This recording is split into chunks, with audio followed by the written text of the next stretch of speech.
Good morning students, I am Dr. Priyanka Bhalaram and welcome to my YouTube channel Royal Educational Services। मेरे इस YouTube channel में आपको engineering mathematics से जुड़ी हर problem का solution मिलेगा। साथ ही साथ में अदर फील्ड में यूज होने वाले मैथ्स के मैं वीडियोस अपलोड करती रहूंगी।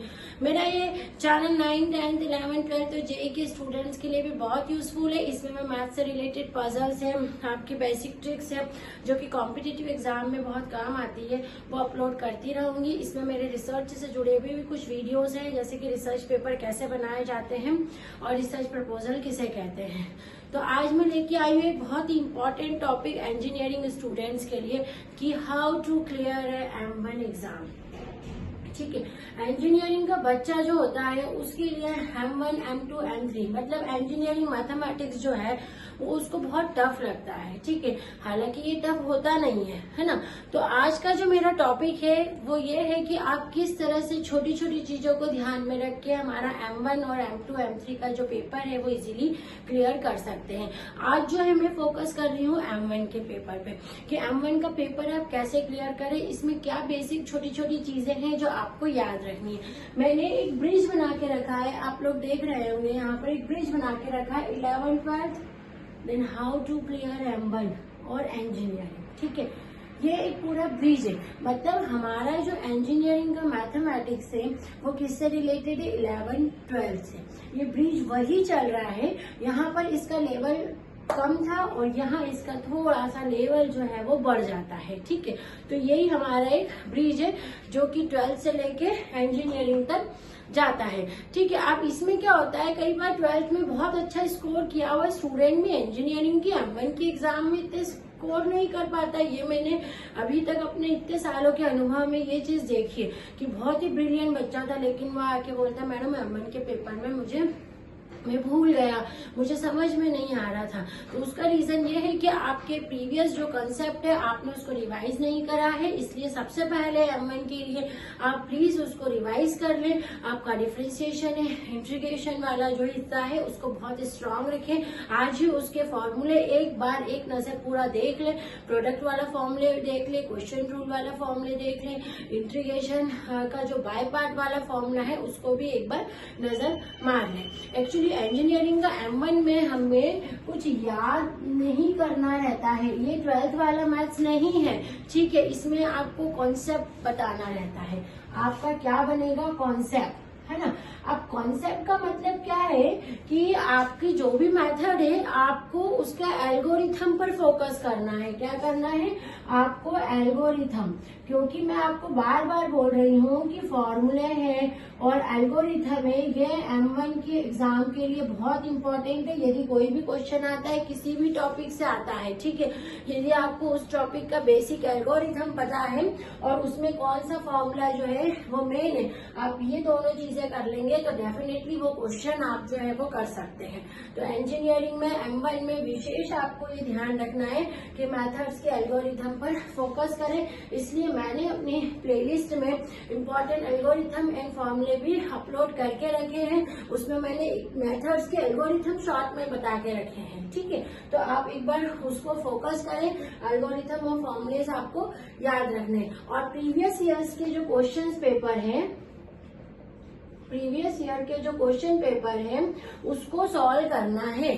ठीक है, इंजीनियरिंग में सबसे ज्यादा इम्पोर्टेंट यही है कि प्रीवियस ईयर का कोई भी क्वेश्चन हो उसको सॉल्व कर लें। मैं यूं नहीं बोल रही हूँ क्वेश्चन एज इट इज छपेगा, एज इट इज आपका प्रिंट होगा वहां पर, लेकिन अगर वो टॉपिक या वो उस टाइप का क्वेश्चन आपके प्रीवियस ईयर में आए हुए हैं तो डेफिनेटली वो क्या है, इम्पोर्टेंट है। यानी प्रीवियस ईयर के क्वेश्चंस को बहुत अच्छे से आपको सॉल्व करना है। पहले ही अगर हम सॉल्व करके रख लेना हमारे प्रीवियस ईयर के क्वेश्चन, जब हमारा सेशन स्टार्ट होता है तो एग्जाम आने पर केवल आपको उस पर एक नजर मारनी रहेगी, डेफिनेटली आपका M1 निकल जाएगा। अब जैसे इसकी फर्स्ट यूनिट की मैं बात कर रही हूँ M1 की, जो किस पे बेस्ड है, बेस्ड ऑन थ्योरम्स, जो पूरी थ्योरम्स पे बेस्ड है। इसके अंदर कौन कौन सी थ्योरम्स है हमारी, देखो रोल्स थ्योरम है ना, हमारी लैग्रांजेस थ्योरम है, हमारी मैक्लॉरिन थ्योरम है और हमारी टेलर्स थ्योरम है ना। मतलब ये जो यूनिट है इसमें जो पूरा साम्राज्य है वो हमारी कैलकुलस की थ्योरम्स का है, ठीक है। अब ये जो थ्योरम्स है, आप अगर इसको देखोगे ना, आपने अगर ये थ्योरम्स देखी है तो ये किसके बेसिक पे चल रही है, ये डिफरेंशिएशन का बेसिक पे चल रही है। मतलब आप मैक्लॉरिन या टेलर करेंगे तो भी डिफरेंशिएशन का बेसिक फॉर्मूले की जरूरत पड़ेगी, लैग्रांजेस और रोल्स कर रहे हैं तो भी डिफरेंशिएशन के फॉर्मूले की जरूरत पड़ेगी। मतलब ये थ्योरम्स के स्टेटमेंट के साथ यदि आपका डिफरेंशिएशन स्ट्रांग है तो डेफिनेटली ये जो कैलकुलस का पोर्शन है आपका, ये बिल्कुल इसके क्वेश्चन जो है वो गलत नहीं होते। आपको इसका स्टेटमेंट याद रखना है रोल्स थ्योरम का। रोल्स थ्योरम का स्टेटमेंट क्या है, जैसे इसकी तीसरी कंडीशन है F of A equals to F of B, है ना। दो आपके जो पॉइंट है उन पर फंक्शन की वैल्यू जो है वो इक्वल होती है, तो वहां पर थर्ड पॉइंट एग्जिस्ट करता है। अब यदि मुझे ये कंसेप्ट याद है और यदि इसमें मुझे एफ डैश सी निकालना है तो डेफिनेटली मुझे बेसिक डिफरेंशिएशन की जरूरत पड़ेगी और मेरा क्वेश्चन जो है वो बिल्कुल सही हो जाएगा। लैग्रांजेस पे मैं जाती हूँ, लैग्रांजेस का भी सेम वही कंसेप्ट है, ठीक है। अब हम बात करते हैं मैक्लॉरिन और टेलर की। मैं आपको बार बार बता रही हूँ कि जो प्रूफ आता है वो मैक्लॉरिन की पॉसिबिलिटी ज्यादा रहती है, तो इसका स्ट्रेट एंड प्रूफ, इसके प्रूफ पे भी ध्यान दें। इसके अंदर प्रूफ में हमको डेरिवेटिव्स निकालने पड़ते हैं, first derivative, second derivative, third derivative. तो वो निकालने के लिए आपका ये जो डिफरेंशिएशन है जो आपने 11th-12th में पढ़ा है, जिसमें आपने मेहनत करी है, आपके टीचर ने मेहनत करी है, प्लीज उसको आप एक बार रिकॉल कर लीजिए। तो ये कैलकुलस का पोर्शन है, इसमें से मैक्लॉरिन का ये एक किसी थ्योरम का क्वेश्चन जो है वो आता ही है, ठीक है। इसके साथ ही इसके अंदर कर्वेचर वाला पोर्शन भी आपको दे के रखा है, ठीक है। अब जहाँ ये थ्योरम्स आ जाती है तो कर्वेचर का जो पोर्शन है वो थोड़ा सा कम हो जाता है, लेकिन आपको दो ही तो फॉर्मूले याद रखने हैं उसमें, सेंटर ऑफ कर्वेचर और रेडियस ऑफ कर्वेचर, है ना। तो आप वो दोनों फॉर्मूले यदि याद रख लेंगे, और दोनों फॉर्मूले में देख के क्या रखा है, उसमें यही तो देख के रखा आर स्क्वायर है और आपको डेरिवेटिव का स्क्वायर है, किसी में सेकंड डेरिवेटिव, आप फॉर्मूले लगा देंगे, डिफरेंशिएशन क्लियर है तो आप तो रेडियस ऑफ कर्वेचर का फॉर्मूला कर ही सकते हैं। तो ये पूरी आपकी M1 की जो है फर्स्ट यूनिट इस तरह से तैयार हो सकती है। मेरी प्लेलिस्ट में मैंने रोल्स थ्योरम, लैग्रांजेस, मैक्लॉरिन और टेलर्स थ्योरम है वो पूरी वहां पर समझाए, उनके क्वेश्चन समझाए। मैंने इंपॉर्टेंट फॉर्मुलेज और क्वेश्चन जो लिस्ट भेजी है उसके अंदर भी मैंने बार बार इन पे फोकस किया है। अब जो आपकी सेकेंड यूनिट है हमारी, इसमें है वो है पार्शियल डिफरेंशिएशन की, पार्शियल डिफरेंशिएशन, ठीक है। अब पार्शियल डिफरेंशिएशन देखो भैया, फिर से डिफरेंशिएशन आ गया यहाँ, तो मतलब मैं सही बोल रही हूँ कि M1 क्लियर करने के लिए क्या होना चाहिए, डिफरेंशिएशन की कमांड बहुत अच्छी होनी चाहिए। पार्शियल डिफरेंशिएशन आ गया मतलब del R by del x आ गया, आपको तो ये निकालना है, आपको इसका सेकेंड डेरिवेटिव भी निकालना, मतलब डिफरेंशिएशन तो पढ़ना ही पड़ेगा आपको। आप ये निकाल लेंगे डेल आर अपॉन उसका सेकेंड डेरिवेटिव, फिर वाई के रिस्पेक्ट में फिर उसका सेकेंड डेरिवेटिव, मतलब हम किसकी बात कर रहे हैं, आर एस टी की, ठीक है। तो ये आपने जो वेरिएबल है पार्शियल डेरिवेटिव की ये निकाली। अब इस यूनिट में जो आपको सबसे ज्यादा फोकस करना है वो किस पे करना है, मैक्सिमा एंड मिनिमा पे, मैक्सिमा एंड मिनिमा पे। मैक्सिमा मिनिमा का जो क्वेश्चन है उसके आने की संभावना जो है वो बहुत ज्यादा होती है, और ये बहुत ही अच्छा और इजी टॉपिक है। इसके अंदर आपको केवल इसकी कंडीशंस याद रखनी है, आप इसका एक एल्गोरिथम बना ले कि हाँ मैक्सिमा मिनिमा में मुझे ये चीज करनी है, ये कंडीशन आने पे मिनिमा होता है, ये कंडीशन आने पे मैक्सिमा होता है। और ये जो है आपका इस यूनिट का इम्पोर्टेंट टॉपिक है। जैसे इस यूनिट में थ्योरम बेस्ड क्वेश्चन ज्यादा पूछे जाते हैं, वैसे ही यूनिट 2 में मैक्सिमा मिनिमा पे फोकस करिए। मैक्सिमा मिनिमा का क्वेश्चन जो है वो आता ही है, ठीक है। ये तो आपका बेस से जुड़ा है डिफरेंशिएशन, तो आपके लिए नया टॉपिक कौन सा बना है यहाँ पर, यही बना ना मैक्सिमा मिनिमा, ये थोड़ी ना बना पार्शियल डिफरेंशिएशन, ये तो ऑलरेडी बच्चा करके आता है ना। तो आपको किस पे फोकस करना है, मैक्सिमा और मिनिमा का। मेरी प्लेलिस्ट में मैक्सिमा मिनिमा के भी जब पार्शियल डिफरेंशिएशन की जो मेरी प्लेलिस्ट है उसके अंदर आप जाएंगे, आपको मैक्सिमा मिनिमा का पूरा एल्गोरिथम पहले मिलेगा, और फिर उससे कैसे क्वेश्चन सॉल्व करना है, आप वो एल्गोरिथम को याद कर लीजिए, समझ लीजिए, अपना कॉन्सेप्ट बना लीजिए, आप उसको एज इट इज याद कर लीजिए। डेफिनेटली कोई भी मैक्सिमम मिनिमा का क्वेश्चन आपका उससे हो जाएगा। ठीक है, तो ये पोर्शन आपका हो गया है मैक्सिमा और मिनिमा का। अब हम जो थर्ड यूनिट पर जा रहे हैं वो है इंटीग्रल कैलकुलस। कौन सी है वो? आपकी थर्ड यूनिट है हमारी इंटीग्रल कैलकुलस, है ना। अब देखो यहाँ तो इंटीग्रेशन आ गया, है ना। मतलब मैं फिर से सही बोल रही हूँ कि यदि M1 क्लियर करना है तो ये जो ब्रिज है, ये यहाँ से जो बेस शुरू हुआ है, इस ब्रिज से होते हुए ही M1 तक जाने वाला है। मतलब आपको डिफरेंशिएशन और इंटीग्रेशन जो है वो बहुत ही स्ट्रांग करने हैं। यहाँ पर क्या आता है, यहाँ पर आपका पहले तो आएगा डबल इंटीग्रल आएंगे, ट्रिपल इंटीग्रल, जो कि आप बहुत अच्छे से कर लेंगे क्योंकि आपको इंटीग्रेशन आता है। अब यहाँ पर आपका नया क्या है, आपका नया है लिमिट एज ए सम के क्वेश्चन, है ना। क्या है क्वेश्चन? लिमिट एज अ सम, है ना। लिमिट एज ए सम का जो क्वेश्चन है वो आपको मैं मान रही हूँ यहाँ पर नया है, लेकिन वो टॉपिक भी इतना डिफिकल्ट नहीं है। तो आपको किस पे ज्यादा फोकस करना है? लिमिट एज ए सम के क्वेश्चन पे फोकस ज्यादा करना। अब इसी यूनिट में हमारा एक टॉपिक जो है आपने देखा होगा, beta and gamma function.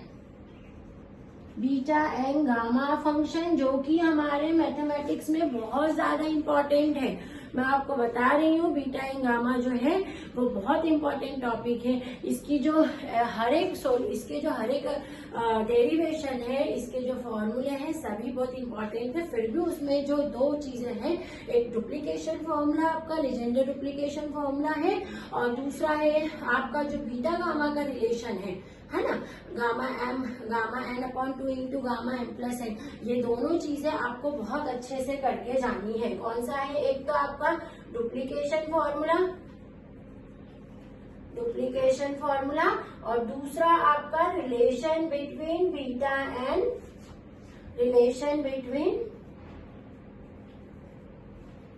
And gamma function, है ना। ये आपको दोनों चीजें जो है इस पे आपको फोकस ज्यादा करना है। मैंने और आपको बीटा और गामा की जो डेफिनेशन है, दो फॉर्मूले हैं, वो भी आपको देखने हैं। मैंने क्या कहा, इस यूनिट में यदि कुछ और कोई पूछे ना पूछे, बीटा गामा से रिलेटेड क्वेश्चन आने की संभावना थोड़ी ज्यादा रहती है। और लिमिट एज अ सम को आप एक बार देख लेंगे, क्योंकि ये दो ही टॉपिक आपके लिए इस थर्ड यूनिट में जो है वो नए हैं। मेरी बीटा एंड गामा की भी पूरी प्लेलिस्ट है, जिसके अंदर मैंने gamma 1/2 equals to root pi और बीटा गामा का रिलेशन, डुप्लीकेशन फॉर्मूला और भी इसके जो प्रॉपर्टीज है उनको प्रूफ करवाया है। अगर वो आप याद कर लेते हैं तो इससे रिलेटेड कोई भी क्वेश्चन जो है वो यहाँ पर टफ नहीं होगा। ठीक है, अब हम लास्ट यूनिट पे आते हैं, आपकी फोर्थ यूनिट देखिए, ये आपका हो रहा है बूलियन अलजेब्रा वाला हिस्सा, है ना। बूलियन अलजेब्रा वाला हिस्सा जिसमें कि अपन ट्रूथ टेबल है, टोटोलॉजी है, कॉन्ट्रडिक्शन है, ये सब बनाना इसमें देखेंगे। तो इसकी प्लेलिस्ट में मैंने आपको समझा के रखा है। इसकी छोटी छोटी चीजें हैं, छोटे छोटे जो इसके सिंबल्स हैं वो आपको याद रखने हैं। थोड़ा सा इसमें आपको जो लॉज हैं उस पर आप ध्यान रख लेना। बूलियन अलजेब्रा के जो लॉज हैं उसको एक बार आप पढ़ लेना, क्योंकि ये टॉपिक मैं मान रही हूँ कि ये टॉपिक आपके लिए बिल्कुल नया है। और इसी में जब ग्राफ थ्योरी की बात मैं कर रही हूँ, ग्राफ थ्योरी जो कि अगेन हमारे मैथ्स में बहुत ही इंपॉर्टेंट है ग्राफ थ्योरी। ठीक है, ये कोई छोटा मोटा टॉपिक नहीं है ग्राफ थ्योरी, है ना, अपने आप में पूरी एक टॉपिक है ये। तो ग्राफ थ्योरी जो है वो आपका इसमें इस यूनिट में मैं बात कर रही हूँ। यदि बूलियन अलजेब्रा आपका इतना अच्छा नहीं है तो आप ग्राफ थ्योरी पे करिए। पूरा थ्योरेटिकल है, इसमें टाइप्स ऑफ ग्राफ है। ठीक है, जो 4-5 टाइप्स ऑफ ग्राफ मैंने आपको बताया है, प्लानर, डायरेक्टेड, वेटेड, ये जो ग्राफ है उन्हीं में से आता है ग्राफ का। आपका नए ग्राफ क्या होते हैं, ये टाइप्स ऑफ ग्राफ पे आपको फोकस करनी है। एक मैट्रिक्स रिप्रेजेंटेशन ऑफ ग्राफ करके आपका टॉपिक है, उसके आप क्वेश्चंस देख लें इसमें, है ना। तो ये छोटे छोटे टाइप इसके अंदर टॉपिक है, टाइप्स ऑफ ग्राफ, उसका मैट्रिक्स रिप्रेजेंटेशन, है ना। अब जैसे ट्री है तो ट्री की प्रॉपर्टी, ट्री की डेफिनेशन, पाथ, साइकिल और वॉक, ये आपके लिए बहुत महत्वपूर्ण है। ये मैं बोल रही हूँ, ये यूनिट जो है आपकी पूरी नहीं है, तो इसमें ग्राफ वाले हिस्से पे फोकस करें। ग्राफ के टाइप्स जो है थ्योरेटिकल है पूरा, ये आपको मिल जाएगा, ठीक है। ये इजीली आपको अवेलेबल होता है मेरी प्लेलिस्ट में। मैंने ग्राफ में बहुत सारे टाइप समझाए हैं, उसमें आप वॉक, पाथ और सर्किट का पूरा कंसेप्ट है, छोटी छोटी डेफिनेशन है आपको, है ना, वो आप याद रख ले। तो ये जो आपकी लास्ट यूनिट है ना, ये भी पूरी कवर हो जाएगी। मतलब इस शॉर्ट में पूरा आपको मैंने M1 बता दिया है कि आपको क्या करना है। फर्स्ट यूनिट में आपको थ्योरम पे फोकस ज्यादा करना है, सेकेंड में जो है आपको मैक्सिमम मिनिमा का जो है क्वेश्चन करना है, क्योंकि पार्शियल डिफरेंशिएशन आपको समझ में आता है, नोन है वो तो, है ना। उसके बाद थर्ड यूनिट में आपके लिए नया क्या है, लिमिट एज ए सम और beta gamma function. Beta gamma में भी मैं आपको सिर्फ इतना ही कह रही हूँ, डुप्लीकेशन और रिलेशन बिटवीन उस पर फोकस कर ले, क्योंकि यदि ये दोनों चीजें हम कर लेते हैं ना, और बीटा गामा की अगर हमको फॉर्मूले याद है, तो इससे कोई से भी जो क्वेश्चन आते हैं इसके या डेरिवेशन है वो आपके हो जाएंगे सारे। और लास्ट वाले पे आपका बूलियन अलजेब्रा में आप टोटोलॉजी कॉन्ट्रडिक्शन तो सरल होते हैं, उसमें कोई दिक्कत है ही नहीं, है ना। आपको प्रॉब्लम किसमें आएगी, थ्योरेटिकल पोर्शन है जो ग्राफ थ्योरी का, तो एक बार उसको रिवाइज कर ले, उसके types of graph, matrix representation, tree और उसकी प्रॉपर्टीज को देख लें, तो ये जो यूनिट है आपकी ये भी पूरी कवर हो जाएगी। ओवरऑल में आप मेरा मीन पूरा यही है कि ये जो है आपके बेस से ही हमारा इंजीनियरिंग मैथमेटिक्स जो है M1 से जुड़ा है। आपको घबराने की बात नहीं है, आपको यहाँ रट्टा लगाने की भी जरूरत नहीं है कि मैं याद कर लूँ इस मैथ्स को, इसमें कुछ याद करने का काम रहता नहीं है ना। कॉन्सेप्ट बेस्ड है पूरा, एल्गोरिथम, फॉर्मूले, कॉन्सेप्ट बना कि इंजीनियरिंग का कोई भी क्वेश्चन डन, ठीक है। तो आपको ये जो पोर्शन है पूरा ये बहुत अच्छे से करना है। मेरी जो प्लेलिस्ट है उस पर आप जाइए, आपको मैक्सिमम टॉपिक्स जो है मैंने कवर किए हुए हैं, आप उनको ध्यान से करिए और आपका ये जो पोर्शन है वो पूरा कंप्लीट करिए। Okay, best of luck for your exam. Thank you.